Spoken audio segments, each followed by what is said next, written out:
Leksimizni tamamlaştırmaz, hürmetli vatandaşım. Dünya matbuatları Cungo'ga nazar saldı. Besimge bardaşlık berilmegen Cungo yol koyuşqa mecbur oldu. Mavzulu haber 4. ayının 11. günü Amerika avazının Xitay tili programı ilan kılındı. Haber mundaq başlandı. Washington. Amerika Qo'shma Shtatlarının prezidenti Trump saylam davrida bergan va'dasini ishga oshirib, ustilab tamojni beji qo'yish tadbiri va jazolash xarakterli tadbirlarni qo'llanib, Jungo Amerikaning iqtisodiga tajovuz qildi deb ko'rsatgandek, Jungoning savdo qiliqlarini jazolab, Dunyo savdo tashkilotiga a'zo bo'lib kirganda bergan va'dasini ishga oshirish bo'yicha besim ishlatib, Jungoning ma'qul deb yana bir qatim va'da berishini qo'lga keltirdi. Jungoning ma'qul deb yana bir qatim va'da berishini qo'lga keltirdi. Xi Jinping vakilligidagi Jungo Kompartiyasi doiralari unumli, to'g'ri zarba berish tadbiri ishlatamiz. Jungo savdo urushi qo'zg'amaydi, lekin savdo urushidan qo'rqmaydi. Jungo har qanday badal to'lashga qaramay, oxirigacha elishadi degani. Boshlanish bilan nurg'unlagan obzorchilar Jungoning tashviqot targ'ibot usuli va so'z iboralaridan gumonlanib, masxara qilishgan edi. Obzorchilar bunday ko'rsatdi. Savdo bilan iqtisod tagi-tagidan aytganda badalning cho'ng kichikligi masalasidir. Savdo va iqtisod tagi-tagidan aytganda badalni cho'ng to'lash va kichik to'lash masalasidir. Jungo taraf har qanday badal to'lashga qaramaydi degandek, dasmoyni quruqlab pul tepish deganlik bu qanday? Yoki mag'lubiyatni g'alaba qilib ko'rsatishga tayyorlik qilishmi? Yoki shunday tayyorlik qilish deganlik bu.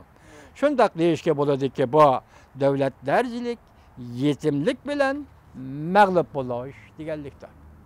Bu da Jungoning yo'l qo'yishini hozir dunyo matbuotlari shunday tasvirlayapti. Nurg'un kuzatuvchilarning nazarida Amerika Jungo ikki davlat navbatda alohida bir davrda turibdi. Bu yerda biz davatgan alohida davr Amerika Jungo ikki davlat rahbarlari, ya'ni Amerika Qo'shma Shtatlarining prezidenti Trump va Jungoning raisi Xi Jinping har ikkilisi kishilarning esi yodi va xotirasidir.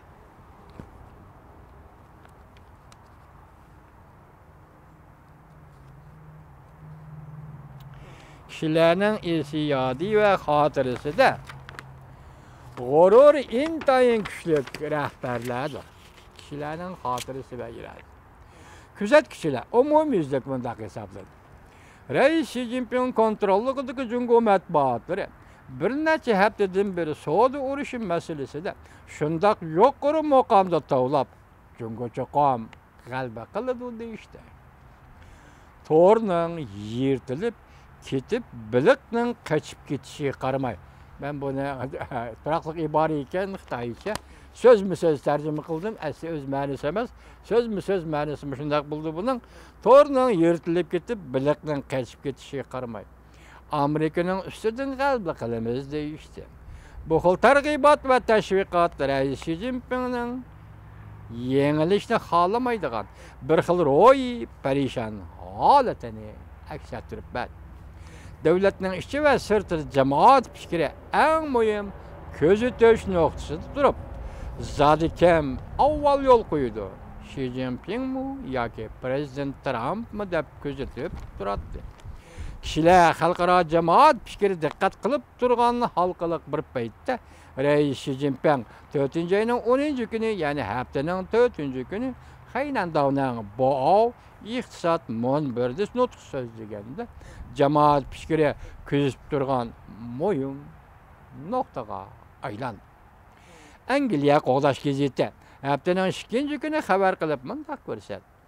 Rais Xi Jinping Amerika bilan savdo urushi boshlanishi mumkin bo'lgan shu daqiqada Körenleme dep agahlandırışmadı. Bu haberi koyulgan çoğ mavzu idi. Bu haberi koyulgan küçük mavzu mındak. Tamojne bece talaş tartış başlangandan beri tünce katem sözlügen notkada Cumhur'un reisi Xi Jinping Prezident Trump'ın ismini atımay durup agahlandırışmadı. Desepte körenleme dedi. Keyingisi ismini atamay durup agahlandırışmadı.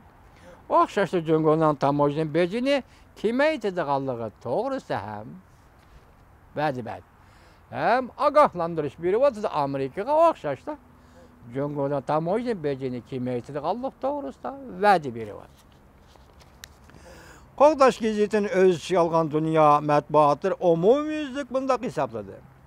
Bir neçe hafta valaqtak gürlük qılğandan keyin Xi Jinping başçılığındaki Cumhur Kompartiyası dairleri lassıdı boldu, boşap ketdi. Lekin yana la valaqtak gürlük qılıverdi. Qoğdaş gezeti bundaq ko'rsatdi. Reis Xi Jinping haftanın 2 günü bu avda nutuq sözleydiğen bir paytda Aksaray, Beijing yol koydu dep bayanat ilan qıldı. Yakşembe günü Prezident Trump Twitter'ga pikir qaldırıp mundaq ko'rsatdi. Cumhur'da soda qorğanlarını kim aytdı? Cumhur soda qorğanlarını kim aytdı? Bana çırak var mı ya? Cumhur soda qorğanlarını kim aytdı? Çünkü bundaq qilish to'g'ri ishdir. İki taraf soda meselesidir, sodalaşıdır. Haftanın 1. günü Prezident Trump Cumhur'un hareketini erken bayaki adaletlik soda emas, bu Cumhur bilen qılınyatqan ahmaqның sodasidir dep ko'rsatdi. Xudoyim ko'z